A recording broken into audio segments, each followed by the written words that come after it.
सबैलाई ख्रीष्ट येशूको नाउँमा जय मसीह र फेरि पनि म तपाईलाई हाम्रो प्रकाशको पुस्तकको अध्ययनमा स्वागत गर्न चाहन्छु र आज हामी 12 अध्यायमा आइपुगेका छौं र प्रभुलाई महिमा होस् अनि तपाईहरु सबैलाई तपाईहरुको प्रार्थना सहयोगको लागि धेरै धेरै धन्यवाद र परमेश्वरको वचन सत्य छ र प्रभुलाई हाम्रो हृदयबाट हामी उहाँलाई माया गर्छौं किनकि परमेश्वरले आफ्नो जनहरुलाई पछि आउने कुराहरू पनि भविष्यको सम्पूर्ण कुराहरू हामीलाई अघिबाटै उहाँले प्रकाश पारेर बताइदिनु भएको छ र हामी यही प्रकाशको पुस्तकको अध्ययनमा छौं र हामी सबैलाई थाहा छ प्रकाशको पुस्तकको जुन आउटलाइन छ त्यो प्रभुले प्रकाश 1 अध्यायको 19 पदमा उहाँले बताउनु भएको छ। सुरुमा यूहन्नालाई त्यो घडी देख्दै गरेको दर्शनको विषय, अर्को 2000 साल मण्डली इतिहासको जुन सम्पूर्ण विवरणहरू प्रकाशको 2 अनि 3 अध्यायमा त्यो कुराहरू लेखेको छ भने 4 अध्यायबाट हामी जान्दछौं कि यूहन्नालाई परमेश्वरले स्वर्गमा बोलाएको छ, जसले यो पनि प्रतीक गर्दछ कि मण्डलीको समय र युग खतम भएपछि मण्डलीलाई चाहिँ परमेश्वरले र्याप्चर गर्नुहुन्छ अनि त्यो चाहिँ बादलमा प्रभु लिन आउनुहुन्छ अनि हामीभन्दा अगाडि सुति गएका विश्वासी जनहरू बौरी उठ्नेछ र त्यो बेला जिउँदो विश्वासीहरू जो विश्वासयोग्य निष्कलङ्क निर्दोष भएर उहाँलाई बाटो हेरेर पर्खिरहनेहरू त्यही घडी आँखाको एक निमेषमा जीवन शरीर सबै परिवर्तन भएर महिमित शरीर लिएर बादलमा प्रभुलाई भेट्न जानुहुनेछ। अनि त्यहाँदेखि उसो अनि 4 अध्यायदेखि उसो 5 6 विशेष गरी 6 अध्यायदेखि लिएर अन्तिम 19 अध्यायसम्म चाहिँ मण्डली यहाँदेखि स्वर्ग उठाइ लगिसकेपछि मण्डलीको युग खतम भएपछि 7 सालको महासङ्कट यो संसारमा आउनेछ अनि त्यति बेला यो संसारमा एउटै धर्म अनि एउटै सरकार हुनेछ। त्यति बेला संसारमा एउटा डिक्टेटर यस्तो खालको डिक्टेटर निक्लेर आउनेछ जसले सम्पूर्ण संसारलाई 10 वटा करिबन जोनहरूमा विभाजित गरेर उले राज्य गर्नेछ र फल्स प्रफेट जुन निक्लेर आउँछ जसले सबै धर्म एउटै हो भन्ने अभियान लिएर संसारमा एउटै धर्म बनाउने अनि यो संसार चाहिँ सम्पूर्ण एउटा डिक्टेटर र एउटा फल्स प्रफेटले चलाउने कुराहरू त्यति बेला सुरु हुन्छ। तर वास्तवमा त्यो 7 सालमा चाहिँ परमेश्वरको क्रोध पनि यो संसारमा खनेको हुन्छ अनि त्यो परमेश्वरको क्रोधमा 7 वटा मोहरहरू खोलेको छ, 7 वटा तुरैहरू छन् अनि 7 वटा कचौराहरू पनि पोखिनेछ अनि त्यसपछि मात्र ख्रीष्ट येशू प्रभु अब जति पनि र्याप्चरमा उठाइलगेको सन्तहरूसित उहाँ यस पृथ्वीमा फर्केर आउनुहुन्छ अनि त्यो जुन उहाँको दोस्रो आगमन हुन्छ त्यो चाहिँ पब्लिक उहाँको सेकेन्ड कमिङ हुन्छ अनि सबैले त्यो देखिनेछ एकदमै अनि साथसाथै उहाँ यहाँ आइसकेपछि यरुशलेममा संसारको हेडक्वार्टर बनाएर 1000 साल उहाँले यो संसारमा आफ्नो 1000 सालको राज्य स्थापित गर्नुहुनेछ जसलाई हामी मिलेनियम भन्छौं अनि त्यति बेला कुनै पनि अहिले संसारमा भएको या डेमोक्रेट होस् या रिपब्लिकन होस् या कांग्रेस होस् या अरु कुनै बीजेपी होस् कुनै पनि पार्टीहरू त्यति बेला हुँदैन। त्यो गरी चाहिँ केवल येशू ख्रीष्ट मात्र संसारको राजा अनि उहाँको जति पनि सन्तगणहरू छ उहाँसँग राज्य गर्नेछ अनि त्यसलाई 1000 सालको राज्य अनि त्यो बेला चाहिँ बाइबलमा यो कुरा लेखेको छ कि एउटा सिंह अनि बाछाले एउटै ठाउँमा घाँस खानेछ, एउटा सानो नानीले गोमन सर्प या कोब्राको कुरभित्र हात लाउनेछ अनि त्यो कोब्रालाई खेलाउनेछ तर त्यो कोब्राले त्यो नानीलाई हानि गर्ने छैन। कारण किन भन्दाखेरि बाइबलमा बताएको छ सम्पूर्ण संसार परमेश्वरको महिमाले ढाकेको हुन्छ र जब ख्रीष्ट आफै यहाँनिर राज्य गरेको बेलामा यहाँ कसैले कसैलाई हानि पुर्याउने छैन र यहाँनिर 1000 साल शान्तिपूर्वक परमेश्वरको राज्य हुनेछ र दोस्रो आगमनमा त्यो घडी परमेश्वरले शैतानलाई है त्यही बेला अतल कुण्डमा 1000 सालको लागि थुनिदिनेछ र फल्स प्रफेट र एन्टिक्राइस्ट जो संसारको डिक्टेटर भएर झुटो मसिहा भएर मान्छेलाई भरममा पार्ने जसले काम गरिरहेको हुन्छ ती दुईलाई पक्रेर त्यति बेला तत्कालै नरकमा हाल्दछ र त्यही हामीले 7 सालको महासङ्कटको कुराहरू हामीले अध्ययन गर्दा गर्दै हामी 12 अध्यायमा आइपुगेका छौं र आज 12 अध्यायको यो जुन च्याप्टरको शीर्षक छ यो चाहिँ स्त्री र अजिङ्गर भनेर यहाँनिर बताएको छ र यो विषयमा म तपाईँलाई केही कुराहरू राख्न गइरहेको छु। अनि यो चाहिँ वास्तवमा यो च्याप्टरलाई हामीले नयाँ गरेर एउटा शीर्षक दिनु हो भने चाहिँ यसले यो देखाउँछ कि यो बेला प्रभुले आफ्नो रिडेम्पटिभ प्लान हामीलाई जुन मानिसहरूको मुक्ति र उद्धारको एउटा योजना उहाँले हाम्रो अगाडि राखिदिनु भएको छ। र म यो च्याप्टर पढ्नेछु अनि त्यसपछि प्रार्थनासहित म हाम्रो यो सेसनलाई हामी अगाडि बढाउनेछौँ। यहाँनिर यसरी लेखेको छ, प्रकाश 12 अध्यायको 1 पददेखि म पढ्न गइरहेको छु। स्वर्गमा एउटा आश्चर्यजनक चिन्ह देखियो। सूर्य बेरेको एउटा स्त्री देखा पर्यो जसको पाउमुनि चन्द्र थियो र त्यसले शिरमा 12वटा ताराको मुकुट लागेको थियो।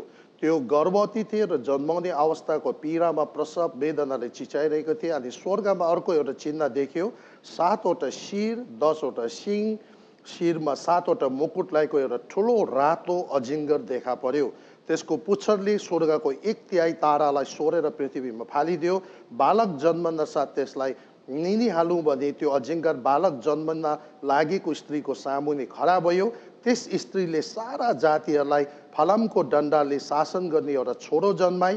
त्यसको बालक परमेश्वरका उठाएर उहाँको सिंहासनमा लग्यो। त्यो स्त्री चाहिँ उजाड स्थानभित्र भागे जहाँ 1260 दिनसम्म त्यसको पालन पोषण होस् भनेर परमेश्वरले त्यसको लागि ठाउँ तयार राख्नु भएको थियो।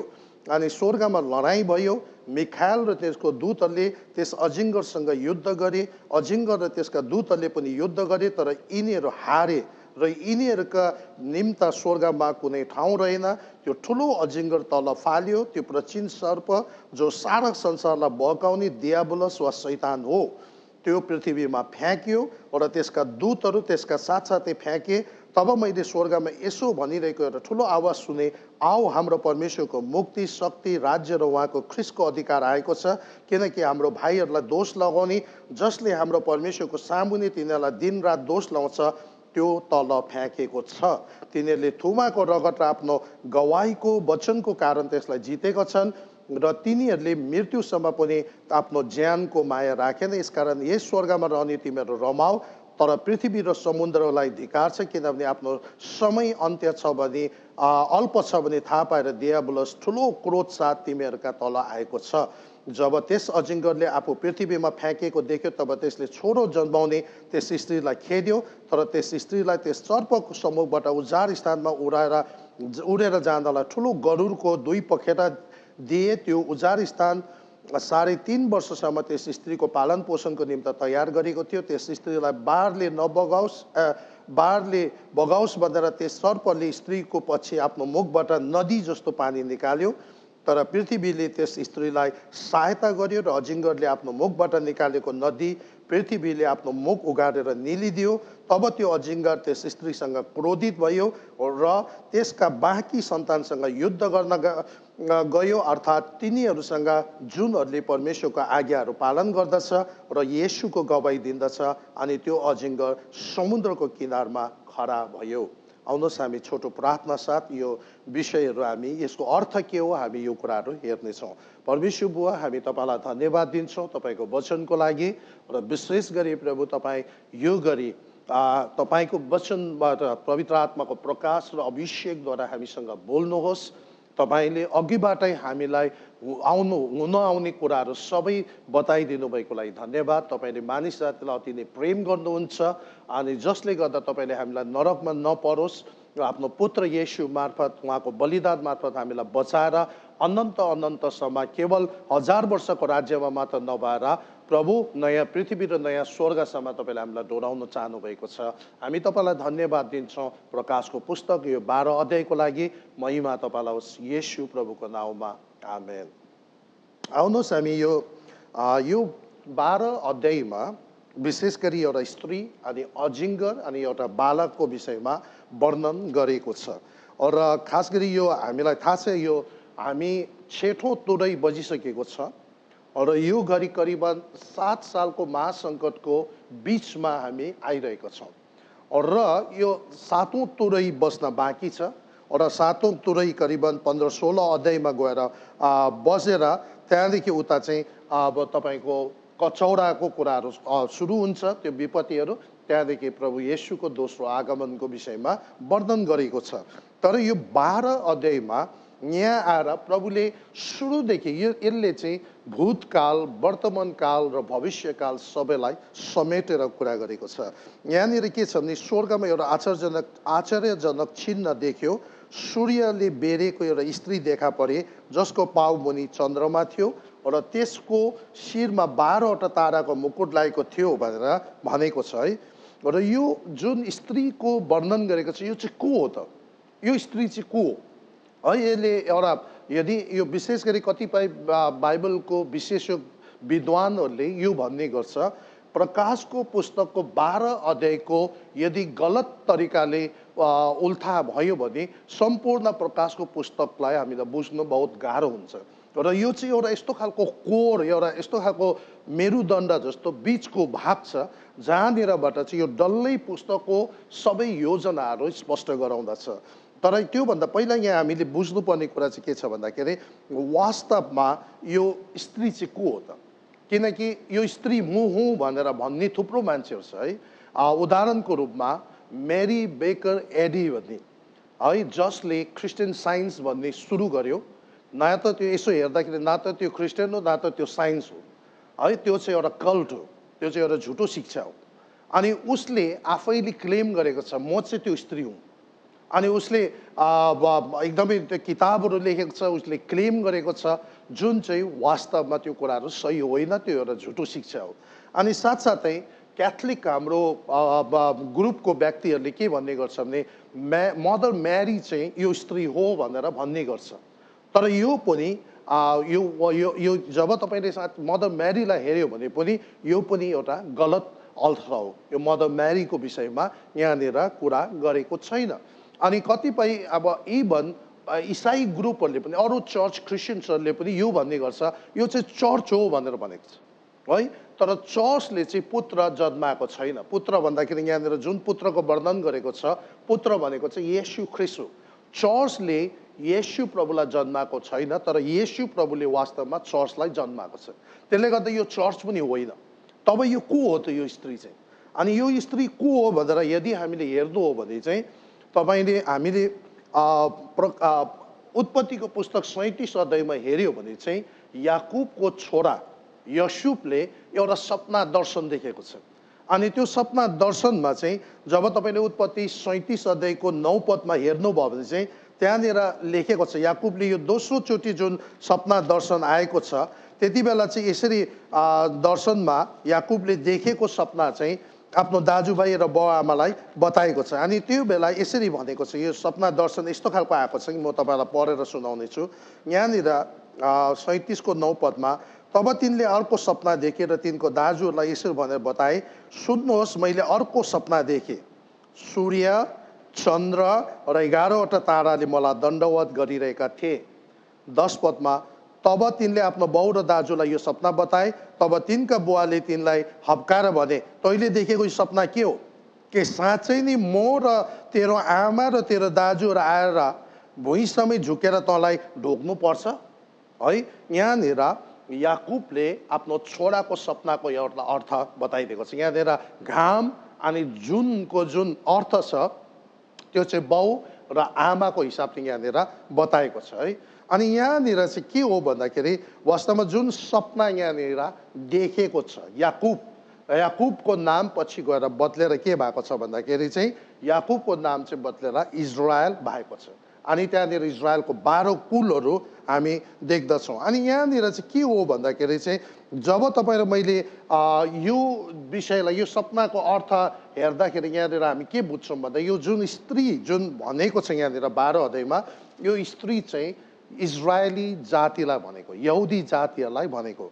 अनि इजरायली जातिहरूलाई, इजरायललाई चाहिँ परमेश्वरले आफ्नो वचनमा धेरैचोटि आफ्नो श्रीमतीको रूपमा बताएको छ। यो चाहिँ एउटा फिगरेटिभ ल्याङ्ग्वेज हो। यो कुनै आफ्नो विवाह गरेर आफ्नो श्रीमती नै भनेको होइन, तर एउटा एक किसिमको रिलेसनसिपको फिगरेटिभली यो यसरी बताएको छ कि परमेश्वर याहवे जो पिता छ र उहाँको एउटा श्रीमतीको रूपमा इजरायललाई बताएको छ। यो चाहिँ तपाईँले यशाया 54 को 5 पदमा तपाईँले हेर्नुभयो भने त्यहाँनिर इजरायललाई स्त्रीको रूपमा है, परमेश्वरको श्रीमतीको रूपमा बताएको छ। यहाँनिर म तपाईँलाई पढेर सुनाउने छु। यशाया 54 को 54 को भर्स 5 मा 5 पदमा यहाँनिर यसरी लेखिएको छ। म तपाईँलाई पढेर सुनाउने छु।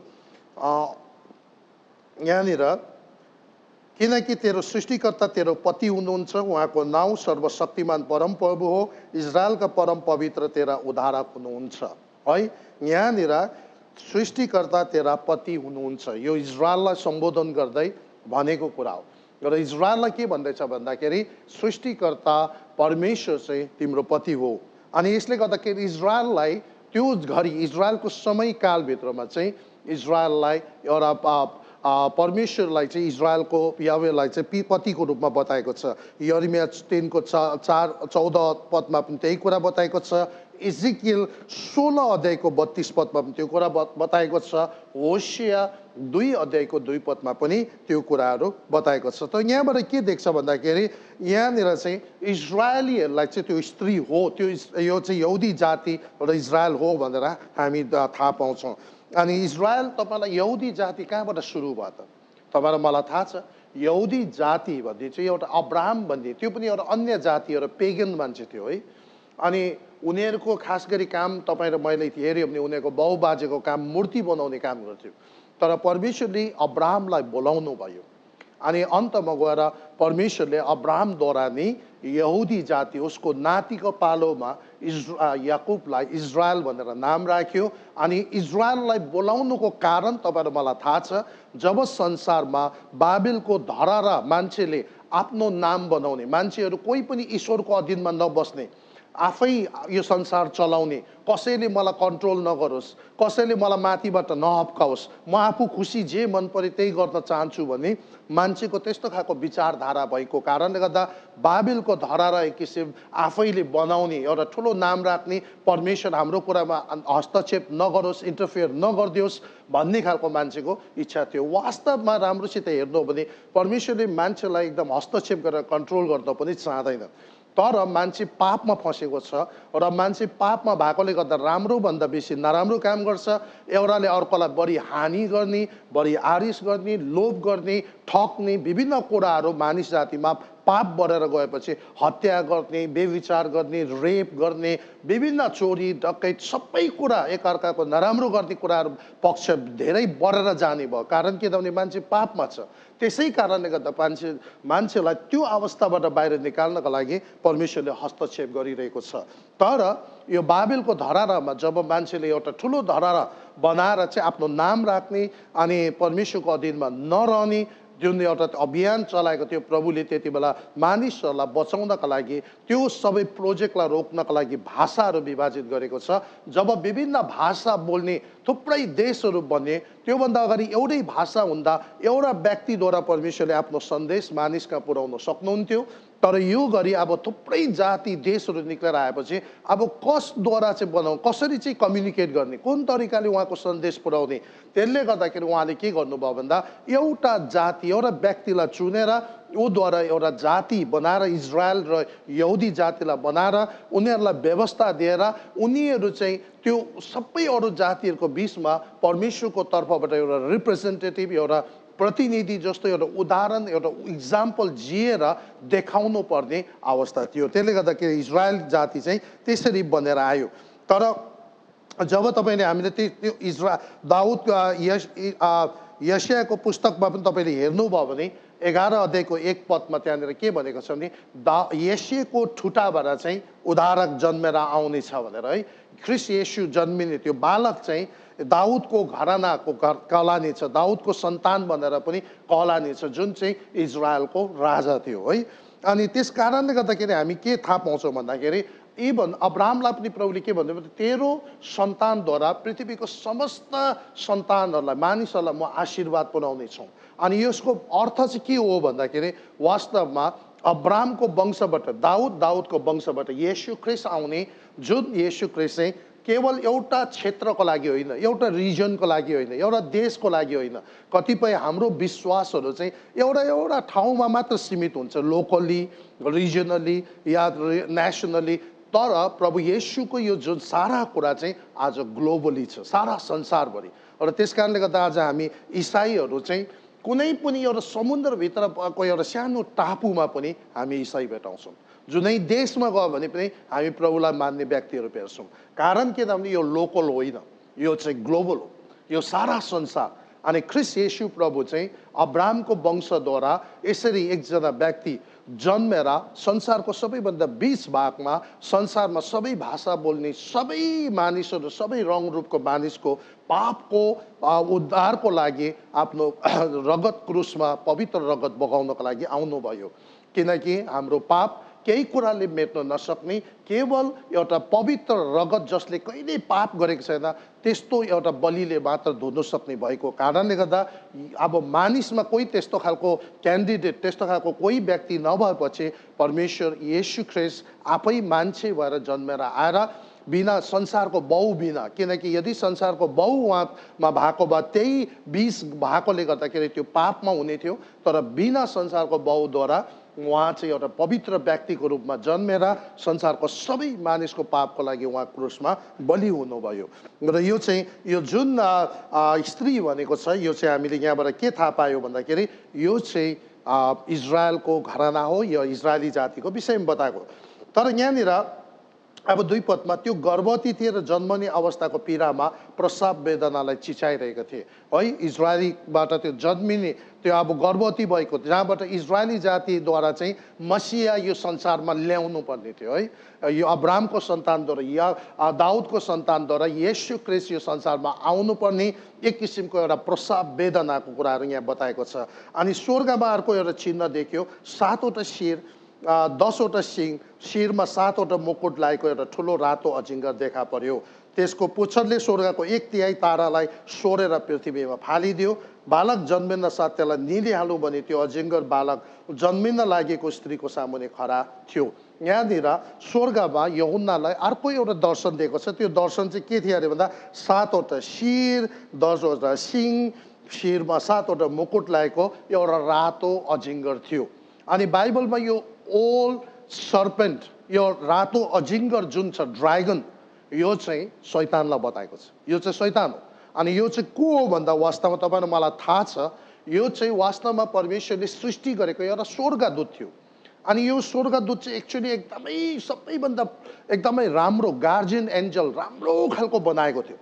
अनि तर जब इजेकियल 28मा अनि यशाया 14मा तपाईँले हेर्नुभयो भने त्यहाँनिर भित्र एउटा घमण्ड आएको छ। अनि घमण्ड है उसलाई थाहा छ अनि परमेश्वरलाई थाहा छ, अरूलाई थाहा छैन। अनि उसले एकदम झुकाएर कसरी हुन्छ, ऊ चाहिँ अब परमेश्वर बराबर हुने, वास्तवमा ऊ ईश्वर होइन, ऊ आफै बनेको होइन, परमेश्वरले उसलाई सृष्टि गरेको। तर उसलाई एकदम शक्तिशाली र सुन्दर बनाएको कारणले गर्दा भित्र घमण्ड आएको छ। कोही कोही बेला हामी पनि हाम्रो क्षमताले गरेको हुँदैन, परमेश्वरको अनुग्रह र कृपाले हामीले यदि आयु पाउँछ भने त्यो आयु मैले पैसाले किनेर पाएको होइन, त्यो म राम्रो घरमा बसेकोले होइन, बेलुका मैले राम्रो खाना खाएकोले गर्दा होइन, राम्रो लुगा लगाएकोले गर्दा होइन, यति पढेको छ, उति पढेको छ, यति काम गरेको कारणले गर्दा मैले अर्को दिनको नयाँ आयु मैले पाएको हुँदैन। बेलुका सुत्दाखेरि हाम्रो मुटुको धड्कन त्यही बेलुका 5 मिनट बन्द भयो भने सक्यो, बिहान हामी उठ्दैनौँ। तर यदि बिहान हामी बिम्जिन्छौँ भने त्यो मेरो शक्तिले मैले पाएको दिन होइन, त्यो परमेश्वरले दिएको अनुग्रह हो। यदि एउटा नयाँ दिन आउँछ भने, तर यदि त्यति बेला मैले भोलिको एउटा नयाँ दिन पाएको बित्तिकै यो मेरो आफ्नो शक्तिले मैले पाएको, म जे मनपर्छ त्यही गर्छु, मान्छे मार्दै हिँड्छु, ढाँड्दै हिँड्छु, जेसुकै गर्छु भन्यो भने त्यो मान्छेभित्रको घमण्ड हो। तर इभन मान्छेभित्र पनि त्यस्तो कुराहरू छ, हामी कसैलाई जवाब दिन चाहँदैनौँ। बेलुका सुत्यो, बिहान उठ्यो, फेरि त्यही खालको आफ्नै धन्दामा, आफ्नै खालको चालमा हामी चल्छौँ। यो कहिले हामी फर्केर 1 मिनट पनि हामी सोच्दैनौँ कि आजको दिन कसले मलाई थपेर दिनुभयो, के यो मेरो पैसाले हो, के हिजो मैले मासु भात खाएकोले गर्दा आज मैले यो नयाँ दिन पाएको, हामी सोच्दैनौँ। वास्तवमा त्यो परमेश्वरले दिएको, त्यो मेरो बुवाले पनि दिएको होइन, त्यो मेरो आमाले पनि दिएको होइन, मेरो श्रीमती, मेरो छोराछोरी, मेरो इष्टमित्र, मेरो समाज कसैले दिएको होइन, त्यो मेरो सृष्टिकर्ता परमेश्वर उहाँले मलाई दिनुभएको। र यदि उहाँले दिनुभएको हो भने मैले पनि बिहान एकचोटि सोच्नुपर्छ कि आज यदि तपाईँले मलाई एक दिन थप्नु भएको छ भने यो दिन मैले तपाईँलाई महिमा पुग्ने कसरी जीवन जिउनुपर्छ, मैले कसरी बोल्ने, मैले कसरी सोच्ने, मैले आज दिनभरि कस्तो व्यवहार गर्ने, त्यो मैले सोचेर गर्नुपर्छ। किनकि बाइबलले यो भन्दछ मानिस जति नै कोही धनी होस् चाहे गरिब होस्, जुनै जाति होस्, पढेको होस् नपढेको होस्, गाउँको होस् सहरको होस्, तर एक दिन सबै मानिसको मृत्यु हुन्छ अनि त्यसपछि त्यसको हिसाब किताब हुन्छ। त्यसले गर्दाखेरि यहाँ पाएको 50 साल 60 साल 80 सालको आयु हामीले लापरवाही जे मन पर्यो त्यही गऱ्यो भने एक दिन जब हामी इन्साफमा पर्छौँ त्यो दिन हामीसँग जवाब दिने केही कुरा हुँदैन अनि हामी हराउँछौँ। त्यसले गर्दाखेरि तपाईँ र मैले अहिलेदेखि नै थाहा गर्नुपर्ने हुन्छ प्रत्येक दिन प्रत्येक समय परमेश्वरको अनुग्रहबाट आएको हुन्छ। र मान्छेभित्र पनि कोही बेला घमण्ड आउँछ, मैले नि कमाएको, मैले बनाएको है, म आफैबाट यो सबै कुरा आएको। यदि परमेश्वरले आयु नदिनु हो भने, ज्ञान नदिनु हो भने, बल नदिनु हो भने कहाँबाट आउँछ? कहीँबाट पनि आउँदैन। तर यदि सबै कुरा पाइसकेर मैले नि बनाएको हो भनेर मान्छेले आफैले घमण्ड गरेर यो मेरो सम्पत्ति हो, मेरो बलमा मैले पाएको भने त्यो घमण्ड हो। त्यस्तै यो लुसिफरलाई पनि आएको छ। उसलाई सुन्दर बनायो तर उसले सोच्यो म खतरा हो, म अब परमेश्वर बराबर हुन्छु। अनि प्रभुले उसलाई पश्चाताप गर्ने मौका दिँदाखेरि पनि उसले मन फर्काउनु मानेन, पश्चाताप गर्नु मानेन। बरु उसले के गरेको छ भने भरममा पारेर 1/3 यहाँनिर स्वर्गमा एकदमै थुप्रो त्यसको पुच्छरले स्वर्गको 1/3 ताराहरू, 1/3 ताराहरू भनेको चाहिँ अरू स्वर्गदूतहरू भनेको। अब यो 1/3 चाहिँ कति लाख हो, कति करोड या खरब अरब कति छ, त्यत्रो स्वर्गदूतलाई पनि त्यसले के गरेको छ भरममा पारेर झुकाएर ऊ सँगसँगै परमेश्वरको विद्रोह गर्नु लगाएर उसले झारेको छ। अनि यहाँबाट के देख्छ भन्दा राम्रो खालको अगुवा छैन भने, राम्रो खालको लिडर छैन भने तल पछाडि आउने मान्छेहरू खाल्टामा पर्छ। त्यस्तै घरको बाउ राम्रो खालको छैन भने छोराछोरीको भविष्य सबै डामाडोल हुन्छ। त्यस्तै घरमा यदि देशमा पनि एउटा राम्रो नेता छैन भने, यदि ऊ निस्वार्थ सबैको भलाइ गर्ने छैन भने जनताको प्रगति कहिले पनि हुँदैन। जब एउटा नेता, एउटा लिडर चाहिँ एकदम डिक्टेटर खालको शोषक गर्ने, मान्छेलाई शोषण गर्ने खालको छ भने उसले सबै जनतालाई गरिब बनाएर राख्छ। त्यस्तै यहाँनिर यो जुन सर्प जसलाई चाहिँ हामी शैतान भन्छौँ, जो चाहिँ गिरेको स्वर्गदूत हो, परमेश्वरले बनाएको, उसले भरममा पारेर उसलाई पछ्याउने 1/3 त्यो करोडौँ स्वर्गदूतलाई पनि उसले बर्बाद पारिदियो। उसले त्यो सबैलाई लिएर झरेको छ। अनि त्यति बेला यहाँनिर त्यस कारणले गर्दा हामीले थाहा गर्नु पर्यो हामी कस्तो व्यक्तिहरूसँग सङ्गति गर्छौँ, कस्तो साथीभाइसँग हामी बेसी समय बिताउँछौँ है। हाउडेमा त्यत्तिकै कोही बेला हावाको तालमा बिताउने मान्छेहरूसँग हामी सङ्गति गऱ्यौँ भने हाम्रो जीवन पनि त्यत्तिकै बितेर जान्छ। तर यदि हामी एकदम पर्पोजफुल उद्देश्यपूर्ण जीवन जिउने व्यक्तिहरूसँग सङ्गत गऱ्यौँ भने हाम्रो जीवन पनि एउटा उद्देश्यपूर्णमा अगाडि बढ्न जान्छ र केही सालपछि हाम्रो जीवन एउटा प्रगतिको मार्गमा बढ्छ। र यही कुराहरू हामी यहाँ देख्छौँ। र त्यसको पुच्छरले स्वर्गको 1/3 ताराहरूलाई सोडेर पृथ्वीमा फालिदियो। बालक जन्मिन साथ त्यसलाई निलिहालौँ भने त्यो अजिङ्गर बालक जन्माउन लागेको स्त्रीको सामुने खडा भयो। 5 पदमा त्यस स्त्रीले सारा जातिहरूलाई फलामको डन्डाले शासन गर्ने एउटा छोरो जन्माई। त्यसको बालक परमेश्वरका उठाएर उहाँको सिंहासनसम्म लग्यो। त्यो स्त्री चाहिँ उजाड भूमिभित्र जहाँ 1260 दिनसम्म त्यसको पालन पोषण होस् भनेर परमेश्वरले त्यसको लागि ठाउँ तयार पार्नुभयो। अनि यहाँनिर के छ भन्दाखेरि अब एउटा बालक जन्मेको छ र त्यो बालक जन्मेको मात्र छैन, यहाँनिर चाहिँ के भनेको छोरो जन्माए, त्यसको बालक परमेश्वरका उठाई उहाँको सिंहासनमा लग्यो। अनि यो बालक कसको विषयमा कुरा गरेको? यहाँनिर दुईवटा कुरा छ, बालक जन्मेको अनि साथसाथै उहाँलाई उठाइ लगेको कुराहरू छ है, परमेश्वरको सिंहासन। अनि यो बालक चाहिँ अरू कोही होइन, यो चाहिँ येशू प्रभु है, येशू प्रभु। इजरायलको घरानाबाट हाम्रो मसिहा, संसारको मसिहा येशू ख्रिस्ट जन्मिने कुरा गरेको र उहाँलाई परमेश्वर कहाँ उठाइ लगेको कुरा चाहिँ के हो भन्दाखेरि यो चाहिँ परमेश्वर उहाँ चाहिँ यहाँ आएर मानिसको लागि क्रुसमा बलि भएर अन्तिममा मरेर त्यहाँदेखि तेस्रो दिन बौरी उठेर अनि सधैँभरको लागि उहाँ स्वर्ग जानुभएको छ र फेरि उहाँ हामीलाई लिनु आउनुहुन्छ भनेर बाइबलमा बताएको छ र हामी सबैजना सचेत रहनुपर्छ। यो जीवन यो संसारमा त्यत्तिकै पाएको छैन। यो जीवन एकदम बहुमूल्य छ। हामीभित्र आत्मा छ, यो आत्मा कहिले मर्दैन। या त यो सधैँभर परमेश्वरसँग स्वर्गमा पुग्छ या त यो सधैँभर आगोको भट्टीमा नरकमा पुग्न जान्छ।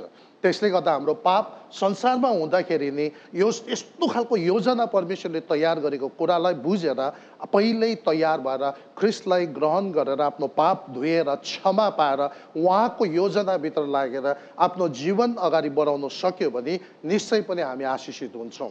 र यहाँनिर के देख्छौँ भन्दाखेरि त्यो बालक जन्मिँदाखेरि चाहिँ त्यो जुन शैतान छ एकदम त्यसको पिछा परेको छ। त्यसलाई मारिहालौँ, त्यसको त्यो प्लान कहिले पास नहोस्, त्यो प्लानलाई डिस्टर्ब गर्नको लागि जहिले पनि एकदमै डरलाग्दो तरिकाले विरोध गरेको हामी यहाँनिर पाउँछौँ। अनि सबैभन्दा डरलाग्दो पहिला विरोध त कहाँबाट आएको छ भन्दाखेरि यहाँनिर इजरायल देशलाई नै खत्तम गर्नको लागि धेरैचोटि विरोध गरेको छ।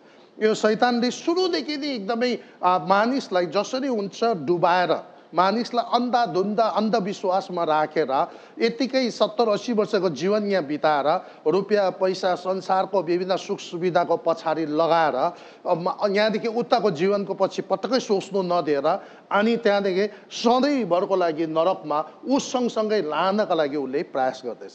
र यो कुरा पनि हामीले याद गर्नुपर्ने हुन्छ, शैतान अहिले नरकमा छैन अनि शैतान चाहिँ नरकको राजा पनि होइन। नरकमा उसले सबैलाई पक्रिँदै सजाय दिने होइन। नरक चाहिँ उसको लागि बनेको। ऊ पो सबभन्दा बेसी त्यहाँनिर सजाय बोक्नुपर्छ। तर दुःख लाग्दो कुरा उसको भरममा परेर ऊ सँगसँगै लागेर उसको झुटमा परेर यदि मान्छेहरू प्रभुलाई विश्वास नगरिकन संसारभर बितेर गयो भने शैतान सँगसँगै नरकमा ऊ पनि पेलिन जानुपर्ने हुन्छ। त्यसले गर्दाखेरि यो कुरा हामीले पहिल्यै मानिसहरूलाई हामी बताउने गर्छौँ।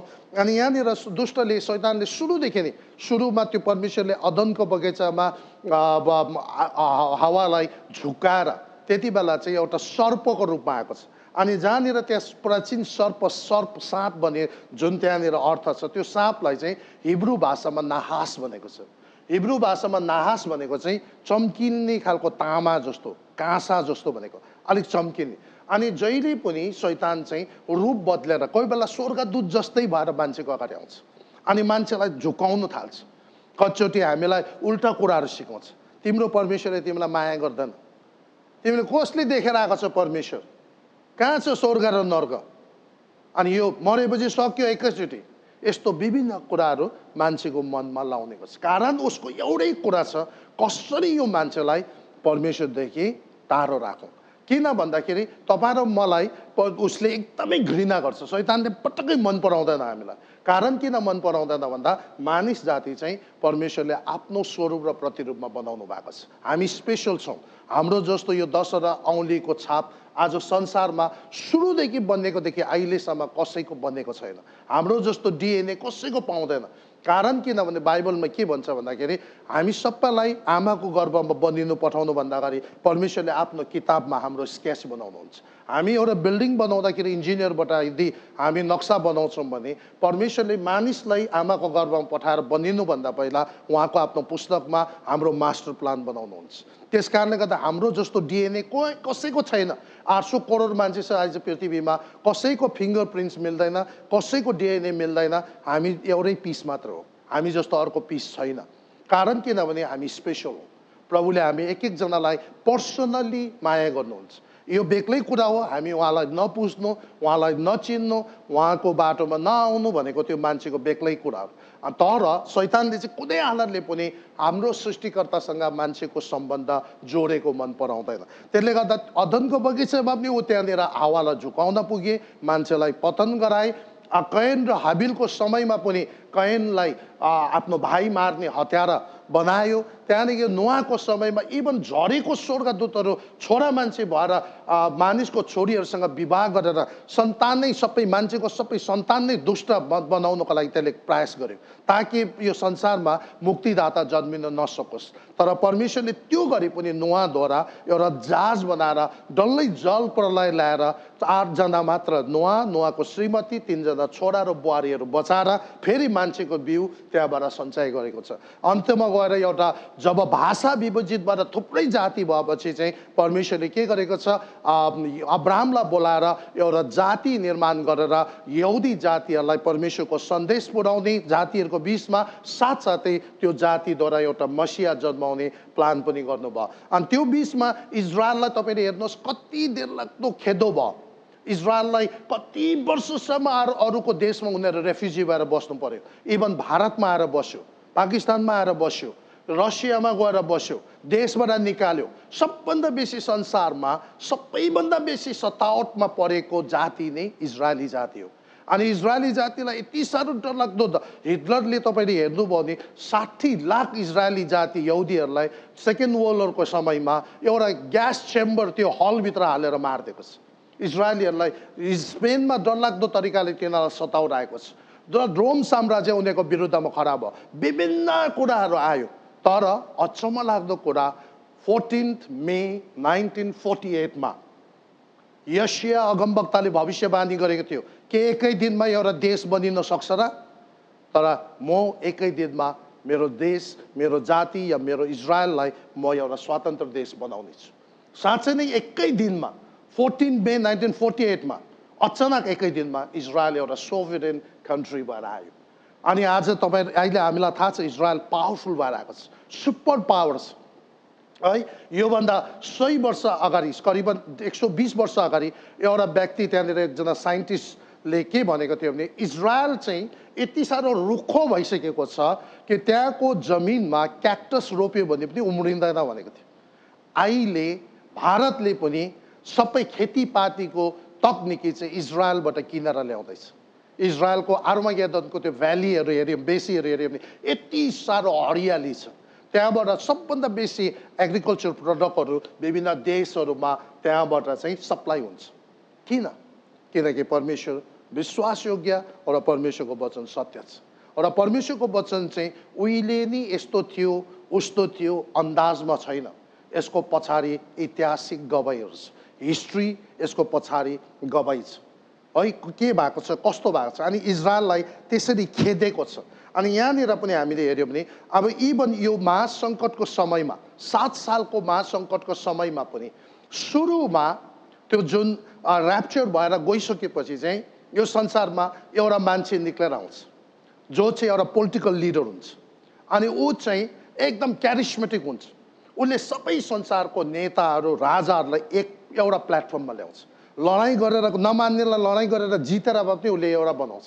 त्यहाँदेखि उसले एउटा वान वर्ल्ड गभर्मेन्ट बनाउँछ। अहिले तपाईँलाई मलाई थाहा छ अमेरिकामा हेऱ्यो भने सोसल सेक्युरिटी नम्बर भन्छ, इन्डियामा हेऱ्यो भने आधार कार्ड भनेर हामीले सुरु गरेको छौँ, नेपालमा सुरु गरिरहेको छ, विभिन्न देशहरूमा सुरु। यहाँदेखि तपाईँलाई एकदमै सजिलो ट्र्याक गर्न सक्छ तपाईँको एकाउन्टमा कति छ, तपाईँको एड्रेस कहाँ हो।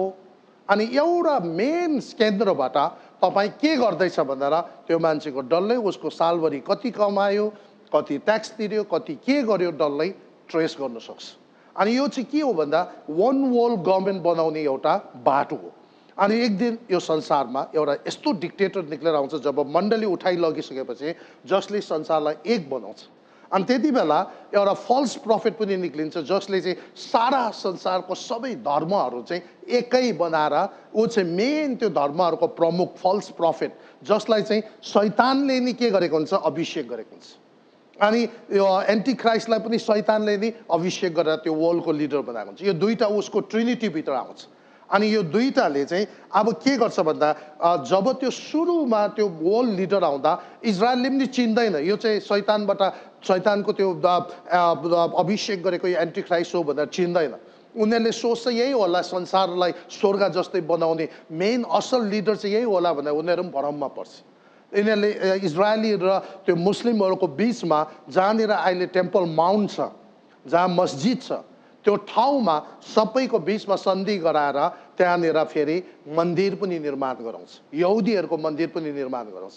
तर जब 7 सालको उनीहरूले सन्धि गरेको हुन्छ, तर 3.5 सालमा यो एन्टिक्राइस्ट, यो संसारको लिडरले त्यो सन्धिलाई ब्रेक गरेर ऊ आफै त्यो महापवित्र स्थानभित्र पसेर त्यहाँनिर या उसको आफ्नो या त शैतानको त्यो मूर्ति लगाएर अब यसलाई पुस्नुपर्छ, यो चाहिँ हो मेन भनेर जब गर्छ, त्यति बेला चाहिँ इजरायलीहरूले थाहा पाउँछ, ला यो त झुटो मसिया पो रहेछ, यो त ख्रिस्ट विरोधी है, यो चाहिँ मेन शैतानको एजेन्ट यो पो रहेछ त, ल हामीले गल्ती गरेछौँ। अनि त्यति बेला यहाँ के भनेको छ भन्दाखेरि इजरायलीहरूलाई चाहिँ प्रभुले के भनेको छ भने उनीहरूलाई लुक्नका लागि है 1260 दिनसम्म त्यसको पालन पोषण होस् भनेर परमेश्वरले त्यसको लागि ठाउँ तयार पारिराख्नु भएको छ। त्यो बेला चाहिँ इजरायलीहरूले थाहा पाउँछ, ल यो चाहिँ झुटो मसिया रहेछ, खास मसिया त येशू ख्रिस्ट रहेछ, जसलाई हामीले इन्कार गऱ्यौँ, जसलाई हामीले पुजेनौँ, जसमा हामीले विश्वास गरेनौँ। अनि त्यति बेला चाहिँ अब इजरायलीले येशूलाई विश्वास गर्छ।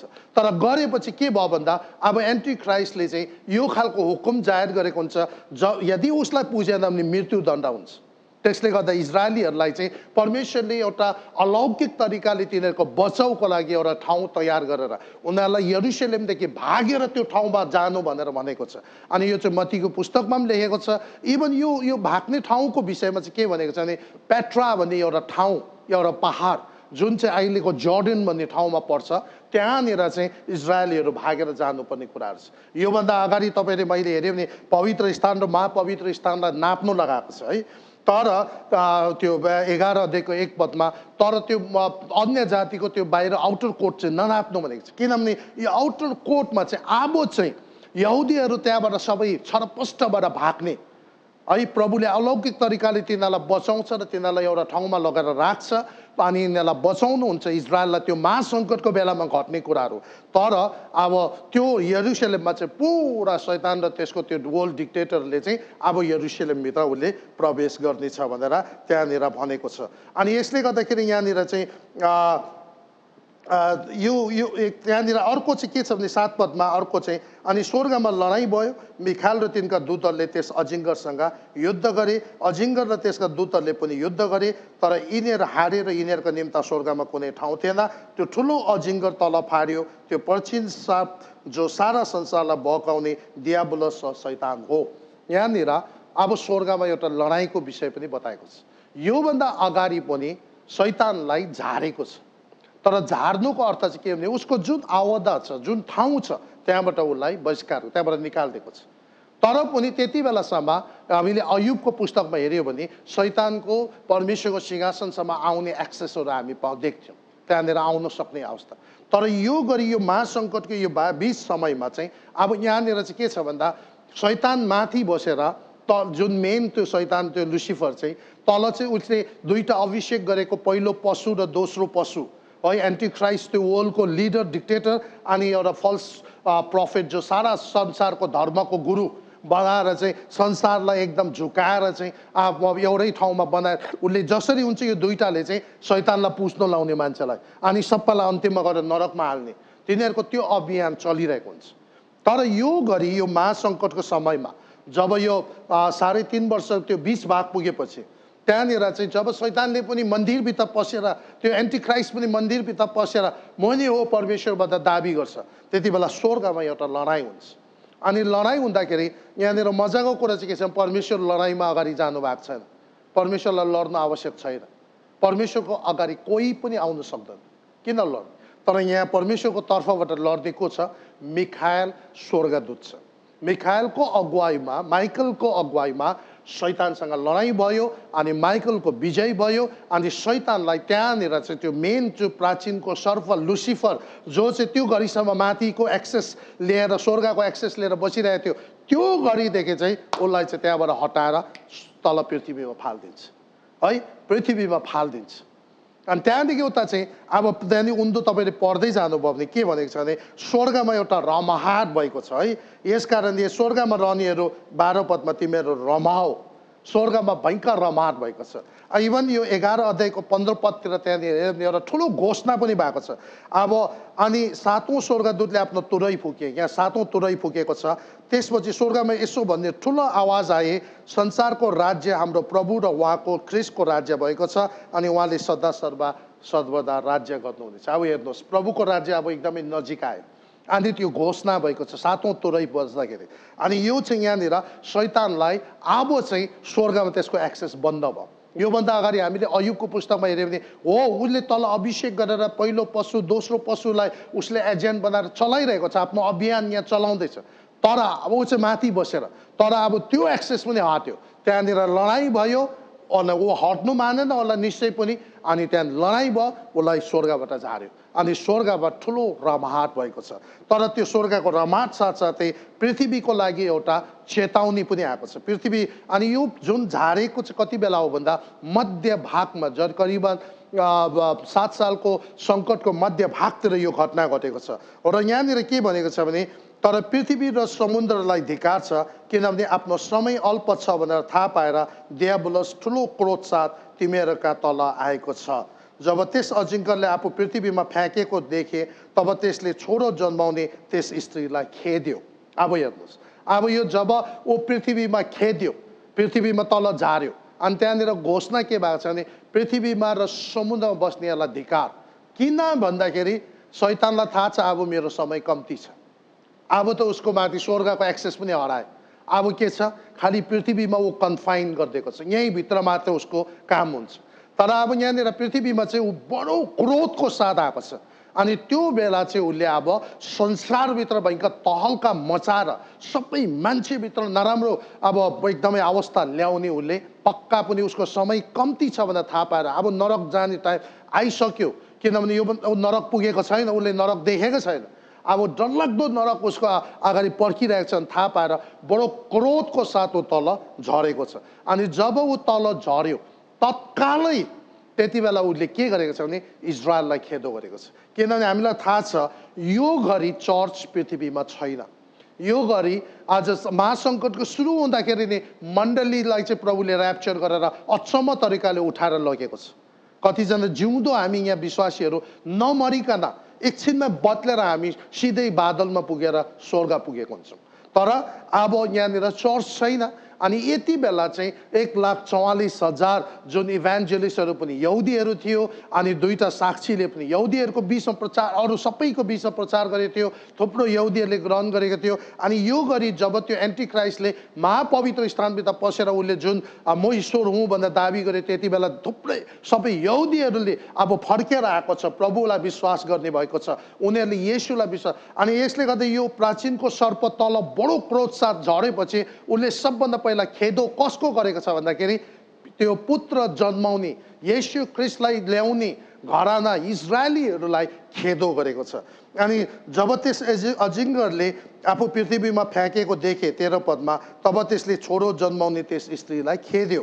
14 मात्र त्यस स्त्रीलाई त्यस सर्पको सम्मुखबाट उजाड स्थानमा उडाएर जाँदालाई ठुलो गरुडको ठुलो 2 पखेटा दिएका थिए। त्यो उजाड स्थान 3.5 वर्षसम्म त्यस स्त्रीको पालन पोषणको निम्ति तयार गरेको थियो। त्यस स्त्रीलाई बाणले बगाओस् भनेर त्यस सर्पले स्त्रीको पछि आफ्नो मुखबाट नदी जस्तै पानी निकाल्यो। यहाँ हेर्नुहोस्, त्यसले सक्दो खेदेको छ। तर प्रभुले त्यति बेला त्यो 3.5 वर्ष है, यो बिच ट्रिब्युलेसनको बिचमा भएको घटना हो। त्यो जब एन्टिक्राइस्ट महापवित्र स्थानमा पसेर दाबी गरेपछि अनि अन्तिममा माथि स्वर्गमा त्यही बेला लडाइँ भएर त्यसलाई स्वर्गबाट मेन तिनीहरूलाई अभिषेक गर्ने, पहिलो पशु र दोस्रो पशुलाई अभिषेक गर्ने प्राचीनको सर्प दियाबलस या जो शैतान छ त्यसलाई पृथ्वीमा झारेको छ। र ऊ यहाँ झरेको बित्तिकै उसले इजरायलीहरूलाई खेदो गरेको छ। तर इजरायलीहरूलाई परमेश्वरले अचम्म तरिकाले तिनीहरूको सुरक्षा गरिदिनु भएको छ। अनि 16 पदमा हेऱ्यो भने पृथ्वीले त्यस स्त्रीलाई सहायता गर्यो। अजिङ्गरले आफ्नो मुखबाट निकालेको नदी पृथ्वीले आफ्नो मुख उगारेर निलिदियो। तब त्यो अजिङ्गर यस स्त्रीसँग क्रोधित भयो र त्यसको बाँकी सन्तानसँग युद्ध गर्न लागे, अर्थात् तिनीहरूसँग जुनहरूले परमेश्वरको आज्ञाहरू पालन गर्दछ र येशूको गवाई दिन्दछ। यहाँ हेर्नुहोस् है, अब यो नि उसले त्यो चाहिँ एकदमै झन् रिसायो। इजरायलीहरूलाई परमेश्वरले एउटा ठाउँमा लगेर सुरक्षित राखेर 3.5 वर्ष तिनीहरूको सबै बन्दोबस्त व्यवस्था प्रभुले मिलाइदिनु भयो र अब यो शैतानले इजरायललाई केही गर्न नसकेपछि उसले अरू प्रभुलाई पुज्ने व्यक्तिहरू विश्वासीहरू त्यो गरी विश्वास गरेको त्यो ट्रिबुलेसन सेन्सहरू जो महासङ्कटमा प्रभुलाई विश्वास गर्ने मान्छेहरूलाई खेदो गर्न थालेको छ। अनि उसले त्यति बेला एकदमै डरलाग्दो तरिकाले तिनीहरूको विरुद्धमा लागेको छ। र यहाँबाट हामी के पाउँछौँ भन्दाखेरि शैतान चाहिँ कसरी हुन्छ मान्छेलाई नाश गर्ने मार्ने चोर्नु मार्नु लुट्नुको लागि आउँछ। तर परमेश्वरले भन्छ म चाहिँ तिमीलाई जीवन दिन आएको र यो चाहिँ चोर्नु लागि मान्छेलाई लुट्नुको लागि मान्छेलाई यही संसारको विभिन्न कुरामा फसाएर कसैलाई पैसाको लोभमा फसायो, कसैलाई यहाँको मोस मस्तीमा डुबाइदियो, कसैलाई एकअर्कासँग आरिसमा डुबाइदियो। सारा संसारमा बसेको दिनहरू त्यतिकै डुबाएर ईश्वरप्रतिको चेतना कहिले पनि नखोलाएर यहाँदेखि उता गएपछि कहाँ पुग्छ भन्ने कुरा कहिले चिन्ता गर्नु नलगाएर यही भित्र एउटाले अर्कोसँग कम्पिटिसन गर्यो, यहाँको चिजहरूमा भुल्यो, यतिकै संसारभित्र दिन बिताउने त्यसले त्यस्तो खालको अभियान चलाउँछ। यसले सबै मान्छेलाई खतम गर्ने कोसिस गर्छ। तर परमेश्वरको मान्छेहरूलाई बचाउने ठुलो योजना हामी यहाँनिर पाउँछौँ। अनि यहाँनिर त्यहाँदेखि 13 पददेखि 13 अध्यायमा चाहिँ 666 भन्छ है यो शैतान अनि त्यसको पहिलो पशु जुन एन्टिक्राइस्ट, त्यहाँदेखि त्यो झुटो अगमवक्ता सारा संसारको त्यो धर्मगुरु, यो तीनजनाको एउटा ट्रिनिटीले आफ्नो 3 वर्षसम्म 3.5 वर्षसम्म उनीहरूले जुन एउटा सङ्गठन संस्था एउटा सरकार बनाएर मान्छेलाई कसरी पेलेको छ भने 13 अध्यायमा हामी पाउँछौँ। त्यति बेला उनीहरूको त्यो चिन्ह बिना बिजनेस गर्नु नपाउने, ट्रान्जेक्सन गर्नु नपाउने, ब्याङ्किङ गर्नु नपाउने, किन्नु नपाउने, बेच्नु नपाउने त्यस्तो अवस्थासम्म ल्याएको हामी देख्छौँ। अनि यो चाहिँ हामी 13 अध्यायमा पढ्नेछौँ। तर प्रभुलाई महिमा होस्, यो महासङ्कटको 7 सालको कुराहरू प्रभुले सुरुदेखि नै जोडेर अदनको बगैँचादेखि नै शैतानले कसरी मार्ने, मान्छेलाई खतम गर्ने, कसरी चाहिँ इजरायलीहरूलाई बच्नै नदिने, इजरायललाई खतम गर्नको लागि इजरायल सारा संसारमा सबैभन्दा बेसी सताएको जाति हो। त्यहाँदेखि यता आएर चर्चलाई पनि कसरी सताएको छ। अनि यो सबै कुराहरू प्रभुले देखाउँदै देखाउँदै अन्तिममा परमेश्वरले कसरी अन्तिममा उहाँको दोस्रो आगमनपछि 1000 सालको राज्य हुन्छ र त्यहाँदेखि नयाँ संसार र नयाँ पृथ्वी हुन्छ भन्ने, नयाँ स्वर्ग र नयाँ पृथ्वी प्रभुले बनाउनुहुन्छ भन्ने, जहाँनिर मान्छे प्रवेश गरेपछि कहिले नमर्ने, कहिले बुढो नहुने, कहिले क्यान्सर नहुने, कहिले किडनी फेल नहुने, सधैँभर बाँच्ने त्यस्तो जीवन दिनुहुन्छ भनेर वचनमा भन्नुभएको छ। त्यस कारणले गर्दा हामी सधैँ म तपाईँलाई यही आह्वान गर्न चाहन्छौँ, जतिजना तपाईँहरू हुनुहुन्छ हामी अन्तिमको दिनको अन्तिमको घडीहरूमा छ, मण्डलीको युगमा हामी अहिले बाँचिरहेका छौँ। हाम्रो यो समय सक्नु आँटेको छ। मलाई त मेरो अनुमानित हामी डेट दिन सक्दैनौँ, तर पनि मलाई मेरो हिसाबले यस्तो लाग्छ कि सायद हाम्रो हातमा 10-15 वर्ष छ कि छैन जस्तो लाग्छ।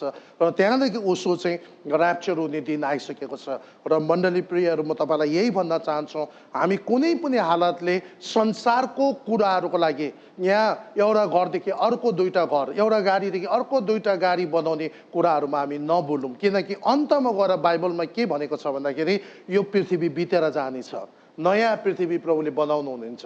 यो पृथ्वीमा मैले 1000 तला बिल्डिङ नै बनायो भने पनि यो अन्तमा गएर यो पृथ्वी नै बितेपछि त्यो बिल्डिङ पनि त्यतिकै जाने भयो। त्यसले गर्दाखेरि बरु अहिले नै तपाईँ र मैले परमेश्वरले देखाएको कुराहरूमा ध्यान दिएर अनन्तसम्म बाँच्ने हाम्रो आत्माको फिक्री गरेर हामी परमेश्वरको बाटोमा हिँडौँ, परमेश्वरको इच्छालाई पुरा गरौँ, उहाँको योजनाभित्र हामी अगाडि बढौँ। कारण किनभने परमेश्वर यो कुराहरूको लागि दिनरात चिन्तित छ। उहाँ यसै कुराको लागि सोच्नुहुन्छ, एउटा आत्मा बाँच्यो भने स्वर्गमा बडो रमाहाट हुन्छ भनेको छ। कारण किनभने एउटा आत्मा चाहिँ परमेश्वरको नजरमा सारा पृथ्वी र सारा संसारभन्दा पनि किम्ती छ। अनि यो सारा पृथ्वी बितेर जान्छ, तर मान्छेको आत्मा कहिले पनि मर्दैन। त्यस कारणले गर्दा परमेश्वरले चाहना गर्नुहुन्छ मान्छेको आत्मा जो अजम्बरी छ त्यो चाहिँ बाँचोस्, त्यसको पाप क्षमा होस्, ख्रीष्ट येशूको रगतद्वारा उसको पाप धोएर परमेश्वरमा उसले जीवन पाएको होस् भनेर प्रभुको इच्छा छ। र यहाँनिर पनि 12 अध्यायमा आएर हामी देख्छौँ कसरी इजरायलको पछि खेदो पर्यो, मसिहा संसारमा नआओस् नजन्मोस् भनेर भयङ्कर डरलाग्दो तिनीहरूले अभियान, दुष्टले शैतानले अभियान चलाएको छ। मलाई लाग्छ जुन दिन येशू ख्रीष्ट क्रुसमा बलि हुनुभयो। सायद त्यो दिन शैतानले सोच्यो होला जित्यो हामीले, सायद शैतानको त्यो ग्रुपभित्र गुटभित्र ठुलो पार्टी पनि भयो होला। तर तेस्रो दिन जब येशू ख्रीष्ट मृत्युलाई विजय गरेर सबै अधिकार त्यो साँचो लिएर आउनुभयो, त्यति बेला उहाँले भन्नुभयो, ए मृत्यु तेरो खेल कहाँ छ। मान्छेको सबैभन्दा ठुलो डर भनेको मृत्यु हो। मर्नुदेखि सबै मान्छे डराउँछ, तर बाइबलले के भन्छ भने मृत्यु चाहिँ पापको कारणले हो, तर ख्रीष्ट येशूले त्यो मृत्युमाथि विजय गर्नुभएको छ र मृत्युको खिल हटाइदिनु भएको छ। त्यस कारणले गर्दा म तपाईँलाई यही भन्न चाहन्छु, ख्रीष्टलाई समय हुँदै अपनाउनुहोस्, विश्वास गर्नुहोस्, उहाँलाई जीवनमा तपाईँले आफ्नो ग्रहण गर्नुहोस् र उहाँको अभियानमा यो कुनै पार्टीको होइन, यो कुनै देशको होइन, यो कुनै युएनओको होइन, यो चाहिँ सृष्टिकर्ता परमेश्वरको एउटा प्रोजेक्ट र अभियान हो। उहाँसँग भएर हामी सहकर्मी भएर संसारलाई नरक जस्तो बनाउने कुराहरूमा होइन, स्वर्ग जस्तो बनाउने कुराहरूमा जब हामी लागि पर्छौँ भने निश्चय परमेश्वरको आशिष तपाईँको जीवनमा आउनेछ। र प्रभुले तपाईँहरूलाई धेरैभन्दा धेरै आशिष गरून्। र विशेष म प्रभुलाई धन्यवाद दिन्छौँ। यहाँदेखि अगाडि 13 पददेखि लिएर 14 पद अगाडि 13 अध्याय 14 अध्याय हेर्दै गयो, अन्तिममा गएर प्रभुले एकदमै प्रयास लगाएको छ। पहिला सबभन्दा पहिला 2टा साक्षी पठाउनु भएको छ, 1,44,000 मान्छेहरूलाई अभिषेक गरेको छ भएन। त्यहाँदेखि तपाईँको यहाँनिर यो उद्धारको योजना कसरी इतिहासले गवाई दिँदै आएको छ, कसरी प्रभुले बचाउँदै बचाउँदै नोआको समयमा कसरी मान्छेको बिउलाई बचाउनु भयो, त्यहाँदेखि अब्राहमलाई निकालेर कसरी इजरायल बनाएर इजरायललाई यत्रो राष्ट्रले खेद्दाखेरि पनि कसरी बचाएर ल्याउनु भयो, त्यहाँदेखि कसरी मण्डली सुरु भयो, मण्डलीलाई कस्तो खेद्दो आयो तर पनि अन्तिममा बचाउँदै बचाउँदै अहिले मण्डलीको अन्तिम युगमा आइसकेको छ। त्यहाँदेखि भयो नि यो 7 सालको महासङ्कटको बेलामा पनि, इभन त्यो ट्रिब्युलेसनको समयमा पनि अन्तिम 3.5 वर्षमा शैतानले कसरी इजरायलले त्यहाँ प्रभुलाई विश्वास गर्नेलाई खेद्नेछ भन्ने कुराहरू त्यहाँनिर बताएको छ। तर पनि प्रभुले बचाउँदै बचाउँदै बचाउँदै आएको छ र अन्तिममा त्यो महासङ्कटको समयमा इभन यो रिडेम्टिभ यो उहाँको उद्धार र मुक्तिको योजनालाई उहाँले बचाएर मात्र राख्नु भएको छ। त्यहाँदेखि अगाडि गएर त इभन स्वर्गदूतहरूलाई पनि प्रचार गर्न लगाएको छ। कारण किनभने परमेश्वरको नजरमा एउटा आत्मा एकदमै कीमती छ, एउटा आत्मा पनि सारा जगतभन्दा पनि अनमोल छ।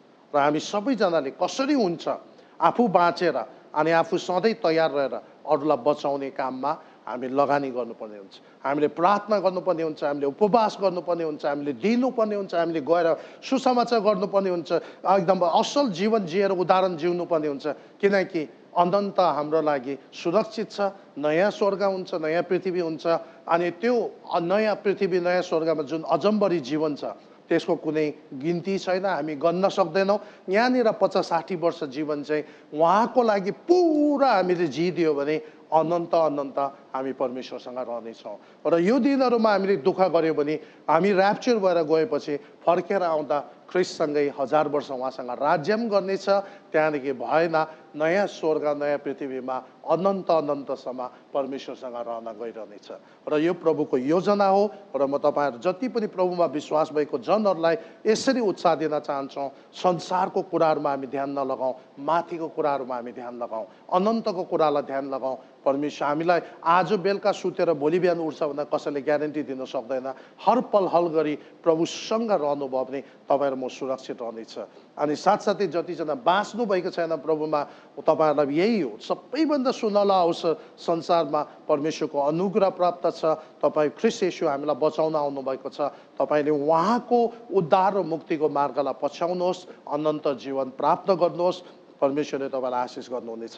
आउनुहोस् हामी छोटो प्रार्थनाको साथ म यो सेसनलाई अन्त गर्छौँ र नेक्स्ट विक फेरि हामी च्याप्टर 13 लिएर आउँदैछौँ। तबसम्म परमेश्वरले तपाईँलाई सुरक्षित राखौँ। हामी छोटो प्रार्थना साथ अन्त गर्छौँ। प्रभु धन्यवाद छ तपाईँको वचनको लागि, विशेष गरी उद्धार र मुक्तिको लागि जुन योजना तपाईँले तयार गरेर कसरी डियाबोलसले त्यसलाई विरोध गरेर ल्याए तापनि, सबै खत्तम गर्ने कोसिस गरे तापनि तपाईँले त्यसलाई बचाएर राखेर अन्तिम गरीसम्म तपाईँले बचाउनु भएको छ। हामी तपाईँलाई धन्यवाद दिन्छौँ। तपाईँको त्यही असल कुराले गर्दा हामी पनि बाँच्न पाएका छौँ। प्रभु हामी सबैलाई सचेत रहेर अब यो दिनहरूमा तपाईँको राज्यमा समर्पित भएर फुल्ली सरेन्डर भएर काम गर्नमा हामीलाई सहायता गरिदिनुहोस्। धन्यवाद प्रभु तपाईँको अभिषेक र सामर्थको लागि। सबै महिमा तपाईँलाई दिँदै अब हाम्रो जीवन आत्मा प्राण शरीर सबै तपाईँको हातमा सोध्दै प्रार्थनालाई आशिष माग्छौँ येशू प्रभुको नाममा, आमेन।